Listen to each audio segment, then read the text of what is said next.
Hello, everybody. Welcome back to From the Booth.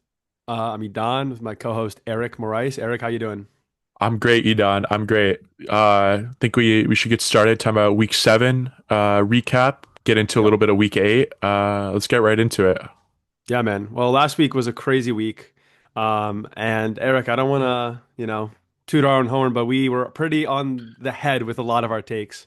I think you Um, nailed one right on the dome. If Thank you you, want man. I to get into appreciate that. that Colts Chargers, Yeah, let's hear sure. about it. Yeah, last week, that was my one of my games of the week. And my hot take, my prediction was that the Colts were not only going to win outright as underdogs, but we're going to win by a lot. I said 5 to 6 points. They ended up winning by way more than that. Way They more. ended up winning 38 to 24 on the road. Again, I mean, Eric, this may just be a Colts podcast at this point, but I they hate to are see it. I hate to they see are this. just so good. They're so good. And I think that this is like the statement win so far this season. Like this is a team to be reckoned with. And I mean, Daniel Jones just in his bag right now. Jonathan Taylor looks like again an offensive like player of the year candidate. And I think that's you his know, third game with three touchdowns. that's insane. That's just insane. I mean, Ugh. this team can't be stopped. And until they are stopped, I'm not going to be, convinced that they can be. And as for the Chargers, they had a good win Thursday night, but this was a bad loss for them at home. And yeah, I really can't wait to see how deep this Colts team can go. I think we're so quick sometimes to just say, oh yeah, it's not going to be a Super Bowl year. It's the Chiefs. It's the whatever. Like, why not? Like honestly, like why not them? Like they're Ah. 6-1 and they're just rampaging No, teams. they're rolling. They're rolling, and I think they're gonna roll this week against the Titans. That's not a Easy. hot take by any means, but Not at all. No. you look at how these teams are playing. It's coughing baby versus a hydrogen bomb. It's that kind of Literally. matchup. That kind of Yeah, I matchup. mean, and not only is the offense looking good, but the defense also just looks phenomenal. Like the team is just firing on all cylinders. And I guess the question I'm asking is like, how did everybody miss this so hard in the offseason, you know? Like how is this team was supposed to be the worst team in the NFL and that I, was unanimous. Like well, maybe not one to of that level, but yeah, one like of they for they sure. they they were not being considered. I think this has to be talked about as one of the best, if not the best, coaching jobs we've seen in the past couple of years because Absolutely. it's not like they, yes, they brought in Daniel Jones, but it's not like they completely revolutionized the roster. I think it Roster, was yeah. just finding a way to make these guys this scheme work better. I also Mhm. think we've been talking about their offense a lot on defense, going from Gus Bradley to Lou Anarumo. I think they had Herbert kind of on his toes a lot. I know the Chargers were still missing Joe Alt for that game. They got him back Yep. the next game, but something like that, like they look really complete, like complimentary Mhm. football, so efficient. I'm impressed. Yeah, and then, so that was one of our takes. And the other one was with the Bengals and Steelers. And we said that we felt like the Bengals would keep it very close. And I said that I didn't think they would win, but I thought they would keep it close. And I mean, they ended up just winning. Yeah, I guess The uh, the Unk the Unk Bowl did not disappoint, Eric. You want to talk yeah, about it? yeah, we were not in. We were in on the Bengals, but not not all the way. Um, no, I think I was thinking about the Bengals as a team that would, be potential sellers at the trade deadline. Starting 2-0, the thought of being 2-5, 5 weeks after that close start. But I think this has completely flipped their season on its head in a good way. I think they Yeah. can be really competitive. Yes, it's a flawed roster. Like the defense is still suspect and nearly lost them that game. But Flacco knows how to get the ball to his weapons. Jamar Chase, 16 catches, just like absurd. Crazy. 23 targets. Like that's like Mental. it's like in Madden or like whatever game when you have your guy and you're just like finding him every play. Yeah, So and why complicate it, by the way? Like just like why spread the ball out if you don't need to? I mean, he was open every time. yeah. Um, So I think now like the likelihood that someone like Trey Hendrickson gets traded, I think that's gone down quite a bit. yeah, Um, definitely. so we'll see. I would like to see the AFC North be a race at the end of the year because the way things have started out, it looked like the Steelers are maybe just going to run away with it. The Browns, haven't. I mean, their defense is great, but not really serious contending in that division. The Ravens have been a train wreck, hoping to kind of get it salvaged, get on the right track with Lamar back, and the Bengals were just lost without Joe Yep. Burrow. So I'd like to see a little competition there in that division. Yeah, and the Bengals this week going against my Jets. I'm expecting the worst. You got Sauce Gardner out. This could be another Jamar absolute masterclass. It's just going to be Joe Flacco against his former team, just picking us apart. So I'm really excited to see Uh, that. And then w- Eric, yeah, what were you saying? Before you go to the next point, would you go so far as to say it's a revenge game for Joe Flacco? Like not even because he's so like nonchalant. He's so cool. He doesn't even care. You know what I mean? Yeah. Like you really felt like he was just out there Thursday night, just kind of aura farming a little bit. Like he zero, no check downs, no nothing. Like he was just launching them down the field, and like that was just that. Um, Listen, he's a consummate professional. I don't think he really cares. He was never supposed to be the franchise guy in New York. So I think the way I see it, I'm sure it's going to be all love, and I'm sure he's got a lot of friends still at the Jets facility.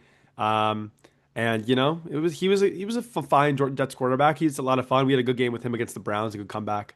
Yeah. But I'm sure he's licking his lips, just like almost any quarterback in the league is, to go against this broken defense. Even though we've been Yeah. playing a little bit better, but I mean, Jets have no answer for Jamar Chase and T Higgins, especially with Sauce Gardner out. So. Yeah. I'm looking for that to be an absolute air show. You could see a repeat of like, another 300-yard day, three touchdowns, very much in the cards. Okay. I can't wait. Can't Um, wait to see it. and then Eric in the San Francisco 49ers got a big player back, but the headline kind of was that he didn't get any catches. But I was speaking to you this week and you had a take on that. What were you thinking about Kittle, his contribution to the game, things like that? Yeah, Kittle, hamstring out since week one, I believe.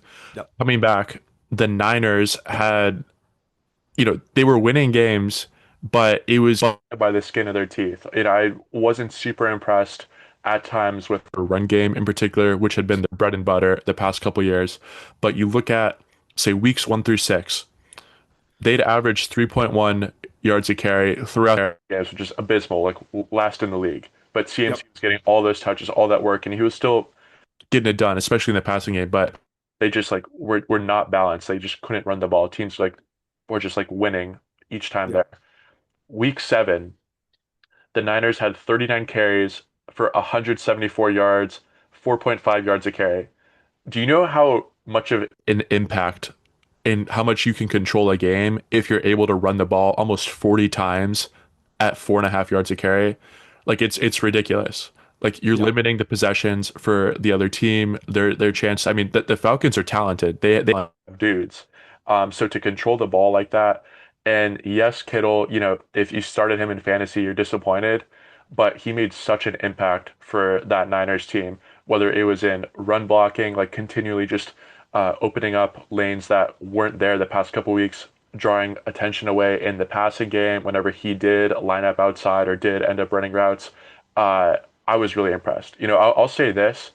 Kittle might be one of my favorite players who's not on like my favorite team. Like I feel like he's so unselfish. He's such a complete player. He's like extremely positive whenever like things are going wrong. There's that clip of him like when Brock Purdy got hurt in like the NFC Championship a couple years ago, like trying to rally Yep. the guys, even though it was like a hopeless situation. They couldn't win that Yep. game. Uh, zero catches, 0 yards, but like I thought he played a phenomenal game. And Christian McCaffrey was NFC Offensive Player of the Week after that. So good to see the Yeah, I Niners mean, George Kittle's a getting it football done guy. there. Eric, mid-episode breaking news: Lamar Jackson ruled out Sunday's game against the Bears. Oh my So, gosh. I mean, the Ravens are just Wow. from bad to worse, just nonstop for them. Wow. I mean, what is going on in Baltimore? I mean, there's discussion about Harbaugh getting fired. I mean, just like collapsing. But yeah, I just thought I would say that. Well, I'm glad I didn't see that. I'm glad you mentioned that. I Yep, did see you know, I think the Ravens, I think having Lamar out, is one of their leaders. He's obviously their best player. That hurts. But I think something might be wrong in the locker room, like with the culture there, which I is like shocking to say about the Ravens. They've been one of the most like professional, one of the most like consistent franchises these last yeah. several years. Did Like, you see that whole thing that you got rid of like the video games and ping pong table and stuff like that? yeah, they It's lost to crazy. Mahomes and they got put in timeout. Literally. Like Insane. that's insane. Um, man, I mean, I think a team like the Bears, I think they've gone from being, last year they were a talented team, but they were bad. They were losing many games that they should have, or getting killed in the Mhm. games where they probably shouldn't, like where they weren't favored. Yep, This year, rebounding after week two, I've been very impressed. Like they've been absolutely. finding ways to win, even when they haven't been at their best, even when Caleb hasn't looked the sharpest. So, Yeah. uh, maybe for the Bears to put BTA belt to ass there. Yeah, I mean, and we're gonna talk about the Bears a little bit later, but yeah, I mean, I was telling you before the episode, I even thought the Bears would win with Lamar playing. So I'm very high on this Bears team. Um, I think Ben Johnson's got them in the right headspace. Seeing those post-game locker rooms with the good, better, best, it's getting me hype, and I'm really in on the Bears this season. Um, okay, Wait, yep, so okay, you talked about a team that you're in on in the Bears. You were talking off stage, off screen. I think there's another team in the NFC that we're both pretty high on. sure. Who is that? What are you thinking? What were your impressions? I'm, you know, I'm a Jets fan, and there's a man in the NFC named Sam Darnold who should have been mine, but I get to watch, I get the honor of watching him play football for the Seattle Seahawks. This team looks as good as any team in the NFL right now. And they're just playing the game the right way. Consistent every week, same product every week. You know what you're getting, and what you're getting is excellence. Week in, week out, does not matter the situation. Sam Darnold is playing at an unbelievable level right now. He's the fifth best QBR in the league right now. He's seventh in total passing yards. His wide receiver one, Jackson Smith and Jigba, who looks like, you could make an argument as top three, top four right now. I mean, the guy's unstoppable. He's leading the league in yards right now, and that's not even by a significant amount, by about 200 yards. And he's on pace for about 2,000 yards this season and 10 touchdowns. So he's having a monster year. Gross, And on top of gross. that, his team's 5-2 and looking stellar. And then on the other side of the ball, the defense is just dominating, right? The defense dominating. They have the best DVOA in football. Eric, do you want to go into DVOA a little bit for the viewers? Yeah. Well, I believe that's a stat that compares like it's like a stat that adjusts for like each situation. So like how strong, like how well you played against like the different strengths of opponents, but also thinking about like how your defense performs in different like downs, distances. Um, Yep. I mean, I thought that stat, sometimes you look at a stat and it's like, okay, does it pass the eye test? Or like, is what you're seeing on paper matching what you're seeing on the tape? Yep. Uh, I mean, against the Texans, that score it was an 8 point difference. I mean, the Seahawks could have won by 30 if the ball Yeah. bounced a couple different ways. Like Yeah. they were winning in the trenches, they were forcing turnovers. I mean, I think part of it's like a Texans issue, still having major issues in pass pro, Yeah. but there was a guy in CJ's face like every other Every play. every play, you're off his Like line. I'd love to pull that pressure rate to see what it was. It was Yeah. ridiculous. No, so they look so impressive. Something about JSN, I thought he was really impressive coming out of college, but the past couple years overshadowed a little bit by DK and Tyler Lockett even. Yep. And it's been really cool to see him, take on a bit of a different role. Yes, he still is running routes from the slot, but he's also playing outside a bit more. He doesn't have like he's not the fastest, point A to point B runner like say DK was. Like his 40 is probably not as fast, but like he just knows so well how to like position himself, how to, set up like the DB, like in these subtle like nuanced ways of just like it's not just like pure athleticism. Like he is so skilled, so in control the whole time. It's crazy. I'm Yeah. so impressed by him. No, he's just phenomenal. And the defense looks great. And I feel like it's very cliche, but it definitely starts up front. This team is one of the best rushing teams, a lot like rushing defenses in the league. And like you said against the Texans, I mean, they got playmakers all over the field, right? Like guys, and I talk about this a lot. Like there's a difference between being a good football player and being a playmaker, right? Like the Jets, for example, have a lot of good players, but it's about having those guys who can go out on a third down and make a big play, or right, a huge sack, a good pick, like interception. And the Seahawks are just firing. And then if you look forward with this team, they got Week 9 coming up against Jaden Daniels less Commanders, right? And then they got the in week 10 they got the Cardinals who don't look great. They got week 12 against the Titans who have looked like maybe the worst team in football. Week 17 against the Panthers, and then those are like the winnable games. And then they have some tougher games, but there's no reason to believe that they can't go 5-0 against those tough games, right? Rams, Vikings, Falcons, Colts, Niners. I mean, they've looked as good as any of those teams, maybe not the Colts, Yeah. but No, they've looked but the they look part. good, I will definitely. say though, so Darnold last year with the Vikings, it's kind of a similar story. Like, wow, this is such a complete team. Yeah, He's playing out of his mind. There was that collapse like week 18 and then going into the playoffs. I yep, want to see Sam, continue to take care of the ball, continue yep, to get the ball to his playmakers, playing good complementary football with that really talented defense. They have great special teams too. We haven't even talked about their punter, who's yeah, like I think the second highest paid punter in the league. Like he's, very, very good as well. yep, So like top down, I think just playing to their strengths. I think the reason why the Texans game was as close as it was, there were some opportunistic turnovers that the Texans forced. Like Darnold held on to the ball a little too long in the end zone that forced like the strip sack. Will Anderson got the yeah, touchdown. Just something like that. Like, that like kept the Texans in it when they had no business being in the game. definitely. So I want to try this new segment we're going to try this week for the first time, where just about halfway through the episode, we take a little bit of a break and we talk about some cool stats we found. I Yeah. think it'd be a nice little breakup, and I think there's some crazy stuff we found. Yeah. Eric, you want to start us off? Yeah. Yeah. So on the note of the Seahawks, I think it's fitting that we were just talking about them.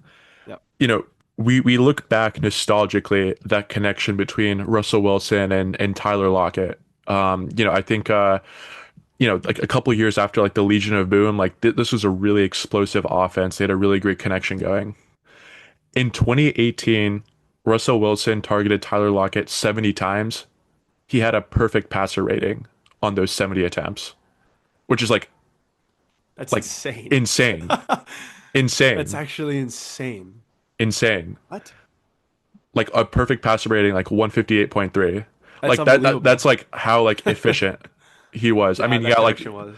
like I'm trying to think if it was 2018 or maybe 2020, but like there were a couple of years like I know like he had like a big game against the Cardinals. Like he dropped like 40 or 50 fantasy points. He was on my team that Yeah. year. Something like that. It's like, man, like you look back and like they're both kind of washed, but like that was a lot of fun watching that.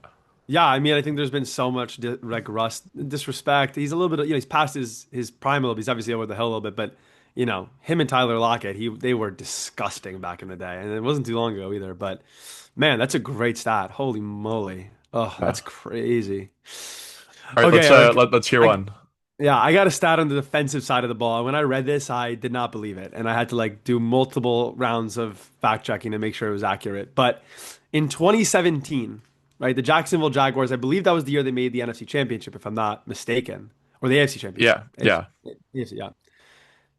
Their defense was a highlight, right? I believe they had Calais Campbell that year. They had Jalen Ramsey that year. They had a lot of really good playmakers. Their defense, right? They had 8 away games that season. Okay. In 7 of those 8 away games, their defense scored a touchdown. And the one week that the defense did not score a touchdown, they shut the other team out. Like I've never heard of a defensive style like that in my entire life. insane, Insane. insane. Like it's hard to really appreciate like what that actually even means. Like, I mean, if a defense gets a touchdown in one week, it's like, whoa, that's amazing. Yeah, If it happens like 2 times in a season, like that's very successful. 7 out of 8 games, but I don't even know if those. I'm sure there was probably a multiple touchdown game in one of these. Like yeah. that is an unbelievable stat, and I think it goes to show, by the way, like this team went very far with Blake Bortles at quarterback. It wasn't like they were star-studded. They were this Just shows close how to making the Super Bowl. They were this very close. close. I thought they were gonna do it. But it just goes to show, defense really it does win you some games for sure. And then I guess one more stat I found, and it kind of ties into our next subject a little bit. Larry Fitzgerald, obviously, he's going to be a first ballot Hall of Famer, absolute legend. He was a wide receiver in the NFL for 17 years. Eric, I know you know a lot about football, but I don't know. The wide receiver position, they catch the footballs. Yeah. He You, retired with more tackles in his career than drops. Like that is absolutely insane.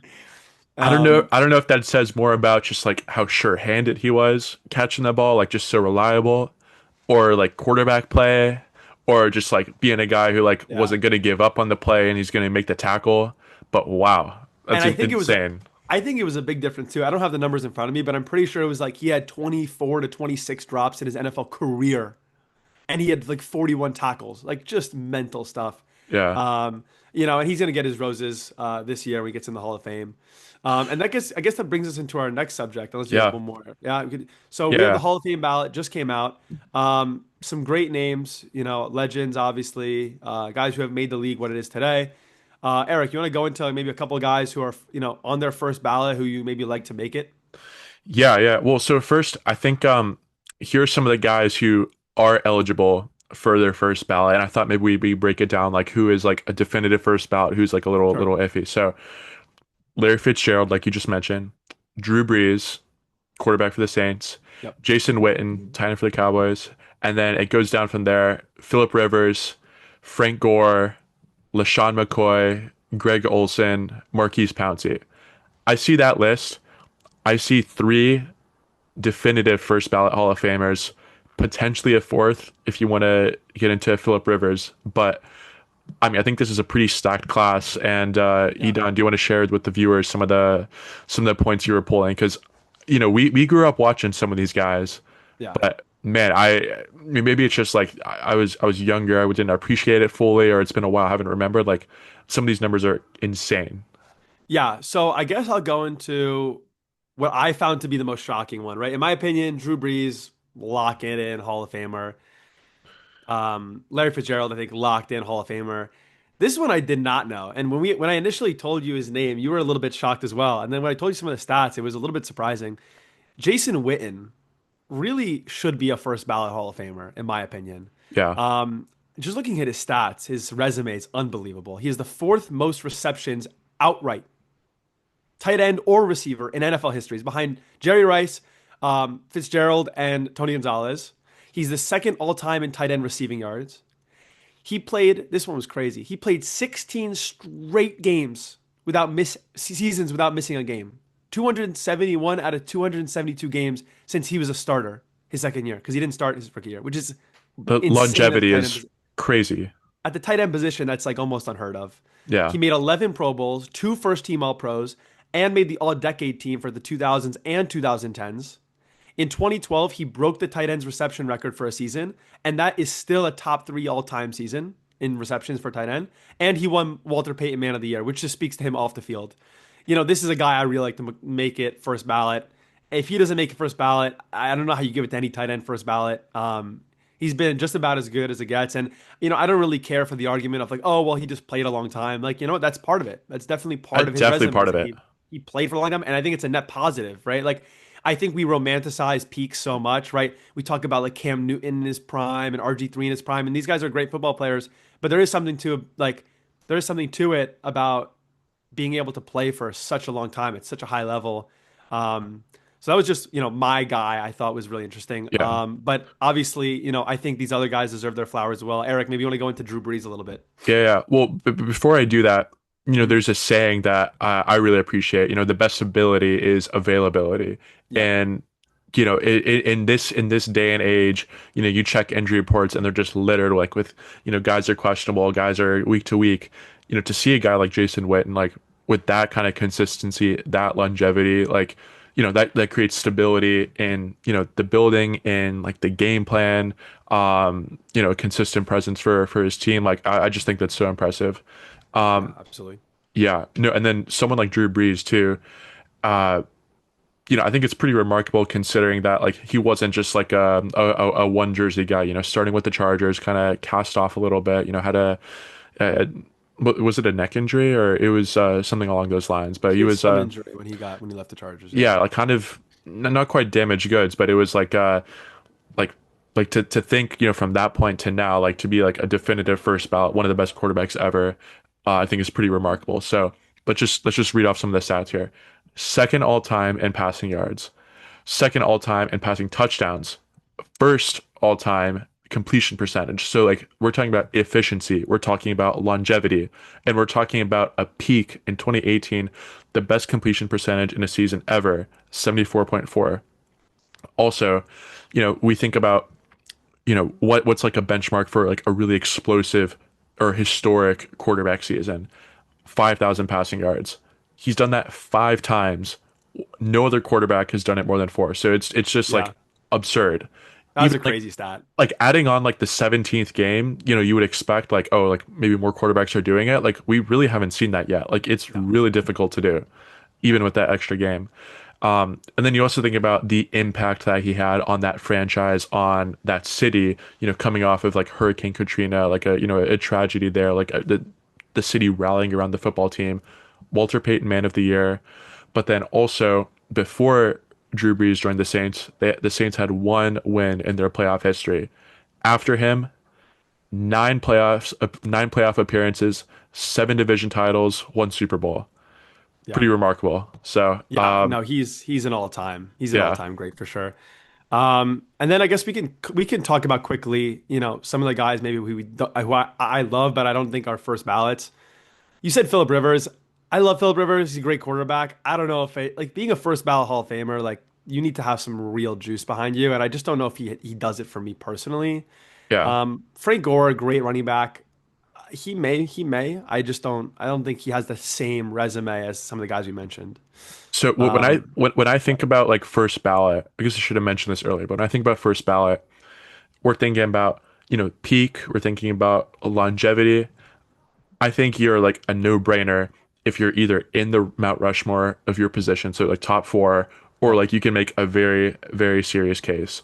Like Yeah. I think some of the guys that we've mentioned so far, like Drew Brees, I think you could probably name, four quarterbacks who are like you can make a good case, but like the numbers, like he belongs firmly in that conversation. And I think you could say the Definitely. same with Jason Witten, even if it's like not as like sexy of a pick Yeah. as some other guys. So I think Yeah. that backs it up there. Frank Gore, like yes, I know like the longevity, but like was the peak high enough? That's something that I Yeah. question. Yeah. Winning's a team stat, but like Philip Rivers, like we didn't see that peak. We didn't see that like final, like that Super Bowl appearance, that Super Bowl win. Yeah. Not entirely his fault, but like when it's this competitive, like I'm sure he'll make it eventually, but just in this first Yeah. ballot, I'm not quite sure. Like as far as I'm concerned, if Eli wasn't a first ballot, I don't think Philip Rivers should be, which is funny. But Yeah, okay, let's continue.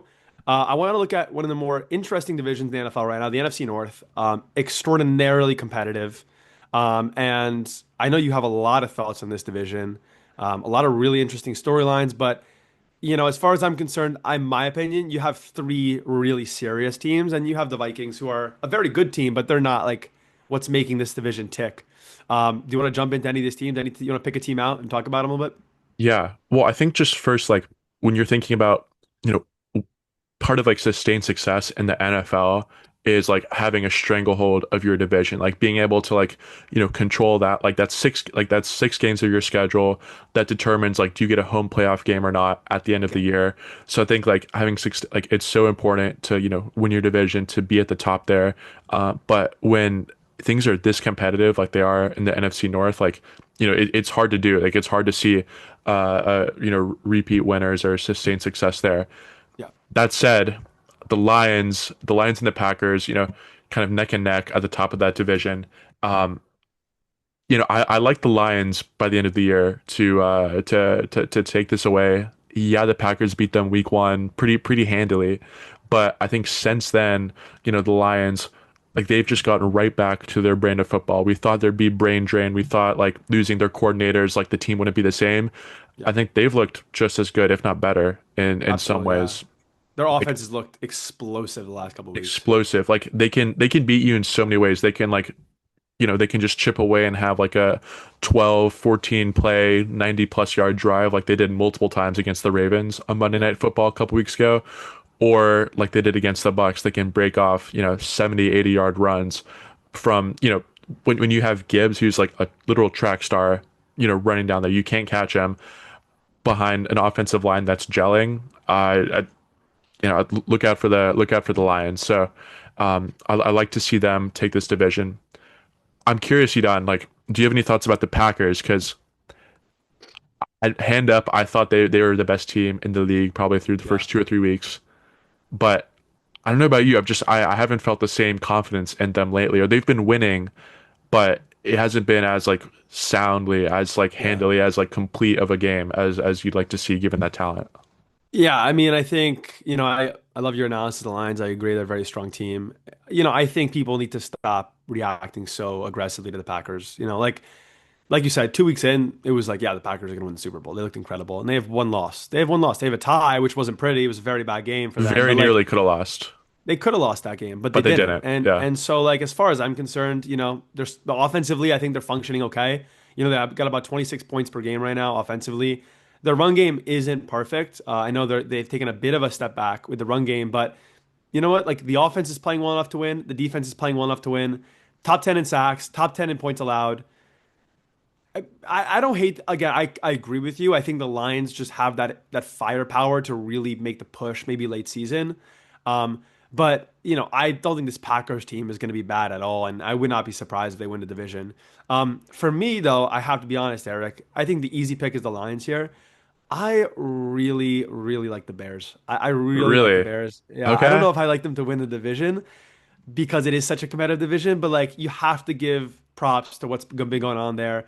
The week 2, they got absolutely trashed on by the Lions, 50-21 loss.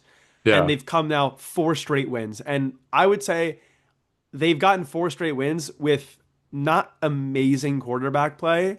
And it's just like the team is very solid, which to me speaks a lot about the coaching and the messaging and the new locker room they have there. But yeah, like the offense, Caleb, they've had up and downs, but the run game is really coming together. I feel like DeAndre Swift has kind of found his stride. I know the backup, I don't know his name. Do you know Uh, how to say it? Kyle Monangai out He's of running Rutgers. whatever. Yeah, he's the Rutgers kid. He's running really well, and Rome looks like a superstar, even with the Caleb play. And I just like this team to get better and better every week.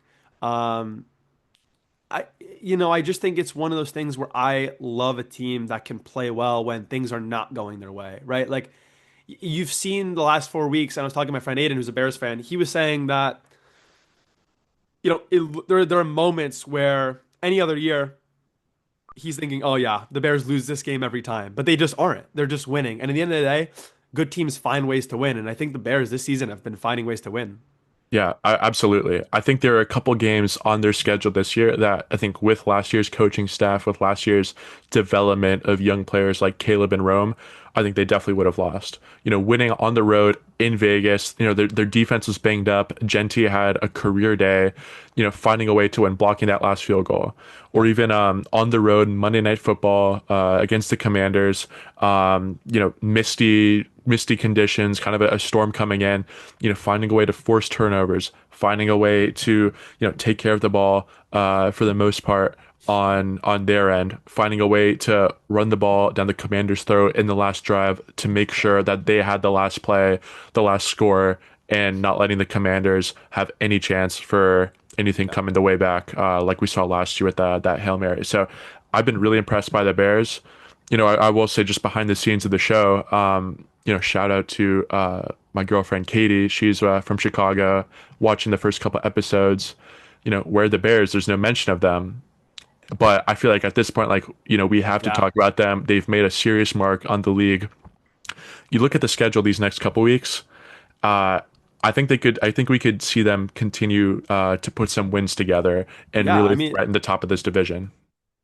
threaten the top, dude. They are the top. I mean, like it's really Yeah. crazy. The top of this division is effectively, in my mind, it's effectively tied, right? Like the Bears had their bye, so they're 4-2. Lions are 5-2, and the Packers are 4-1-1. The Bears could leave this week against now a Lamarless Ravens, the top of the division. I don't know exactly the tiebreaker situation between them and the Lions. I'm assuming the Lions have it, but still, like they Yeah, can they leave do. this Yeah. tied for number one.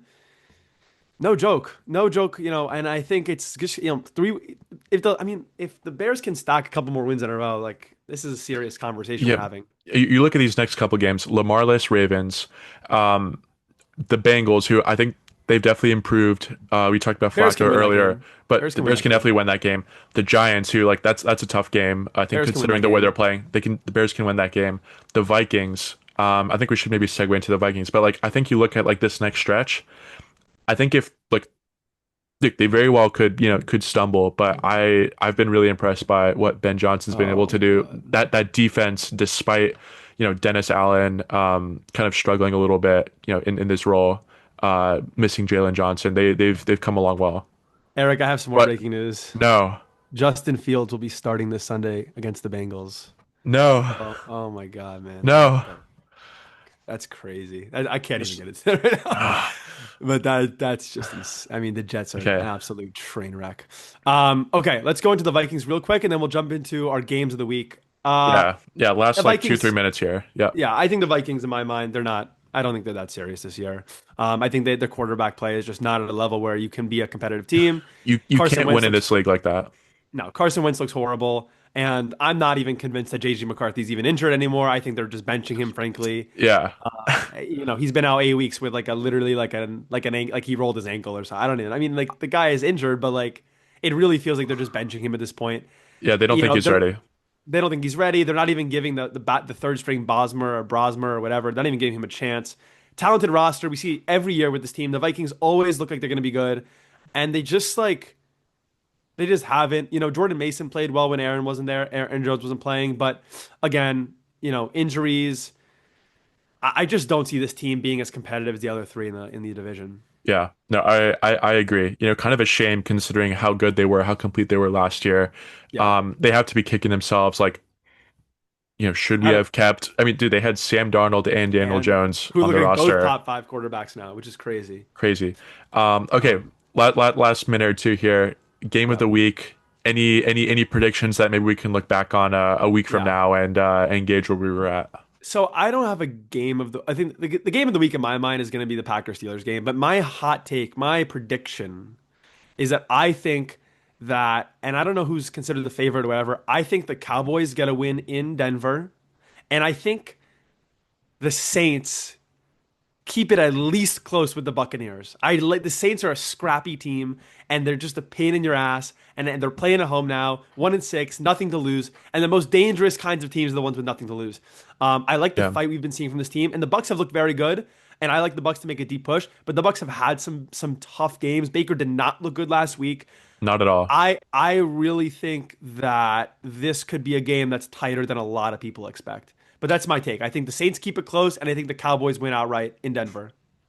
I think we need to give, looking at the Bucks Saints, I definitely wouldn't say this is game of the week, but I'm actually on board with you. I think the Saints team, aside from that blowout against Seattle early in the season, they've been extremely competitive. They've been in the mix. They are much better than their record says they are.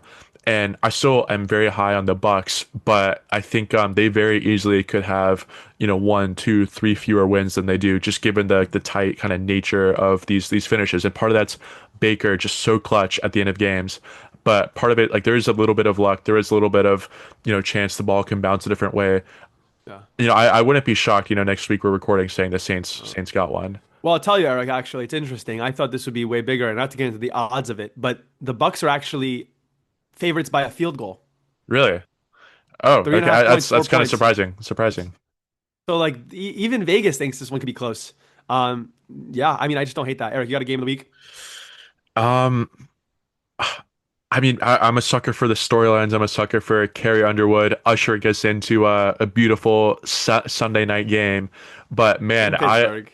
I would love to see, you know, Aaron Rodgers, taking it on against his old team. I like the Packers here, though. I like the Packers. I think that I'm not so high on the Steelers. I'm not saying they're frauds by any means, but I think the Packers can take this one. Hey, sorry about that. We got cut off. But Eric, and I do think the Packers maybe are a better team, but I really like Rodgers to just make us feel something again. Make me feel like a 14-year-old watching cold Sunday night football in Green Bay. Like I like Rodgers to come out and just dice. And I think it just the storyline makes a little bit more sense to me. I think the Packers look shaky, and I like the Steelers. Frankly, I like their brand of football. I'm a big Mike Tomlin fan. I think, but I agree. I mean, it's going to be a good game, and I think it's gonna be all in the feels watching Rodgers go against his old team for the first time. Yeah, honestly, this is one of those games where I not really going to take a side. I just want to sit back and appreciate because Absolutely. you know I feel like we're only going to get so much more of him in this league. The way he throws the ball, just yeah, I'm excited just to sit back and enjoy that one. No, definitely. And I was saying this morning, my friend, like, we got to take it because Aiden, again, the Bears fan, he was saying, oh, like screw the Packers, whatever. And I was saying, you know what? We got to appreciate while we can this dying breed of quarterback. Like it's him and Stafford at this point, basically. Like, and I Yeah, guess Flacco to some extent, but the era that era is coming to a close, and I think it's worth appreciating, the moments that we have left with yeah, those legends for sure before we enter like absolutely. a new era of quarterback with some of the younger guys. Yeah, But Eric, always a pleasure. always a pleasure. Great episode. Got a lot of fun football this week. Yeah, I can't wait for to next week. Look back on some of these takes, discuss some more interesting things. Hell yeah. No, great episode. Really feel like we're finding our stride here. And Yep. yeah, stay tuned for next week Episode. We'll see you next week from the booth. from the booth.